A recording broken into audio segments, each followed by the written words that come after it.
was Akio Toyoda's first interview about what he's calling the car of the future here? What stands out from your conversation with him? Well, Angie, so the thing that I think stands out most, or maybe my favorite quote from this interview, was when Akio Toyoda talked about spending a lot of time lately thinking about his legacy. He turned 58 years old this year, and his grandfather, Kiichiro Toyoda, was 57 when he passed away back in the 50s. So maybe it's no wonder that he's thinking about that in light of this car that's coming out, the Mirai. It's named Future. As you mentioned, Toyota is positioning it as the car of the future.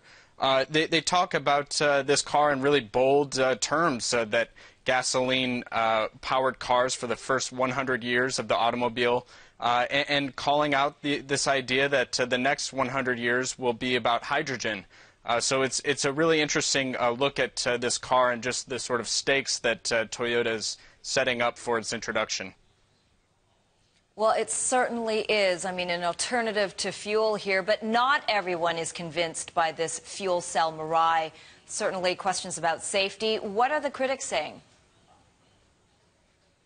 Right, you do hear criticism from some of the other CEOs in the auto business, Carlos Ghosn at Nissan, Martin Winterkorn at Volkswagen. The one everyone talks about probably first is Elon Musk at Tesla. And he, as you mentioned, raises concerns about safety. I think those are pretty well going to be pretty well settled. Toyota has tested the heck out of this car. They shoot bullets at the hydrogen tank beneath the car to test that, you know, it's that safe.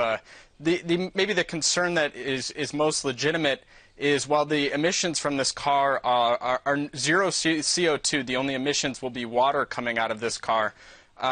While that's a positive certainly for reducing pollution, it's the concerns about the production of the hydrogen is maybe most legitimate. Right now, there are renewable sources and renewable ways to make hydrogen, but those aren't nearly as cost efficient as other ways that do produce emissions. So that's the sort of way forward. If Toyota is going to legitimize this as this sort of green car of the future, they and others need to get on board with ways of bringing the renewable production of hydrogen, bringing those costs down. Absolutely right. I mean, for Toyota, what hopes does it have in the traction of this Mirai?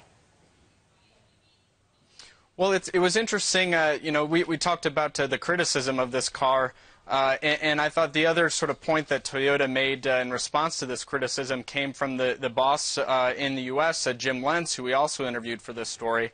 He said, look, if I was Elon Musk and I had all of my eggs in one basket, you know, the EV basket, I'd be doing the same thing. So I think they really legitimately feel that this hydrogen-powered car of the future is going to be, you know, a serious competitor for electric vehicles going forward. At the same time, they see them as sort of coexisting to some extent. They just view the electric car as something that's not going to be for every consumer. The idea that you can't quickly recharge, whereas with this hydrogen fuel cell, you can charge it essentially like a gasoline-powered car very quickly. And it has range that doesn't have the sort of limitations that, you know, like a Model S would have. So it's really going to be interesting to see how this car rolls out. Right now, Toyota is setting the ambitions low for the first few years, but they did the same thing with the Prius, and we know now, years later, how that panned out. Toyota is now the dominant player with hybrid cars.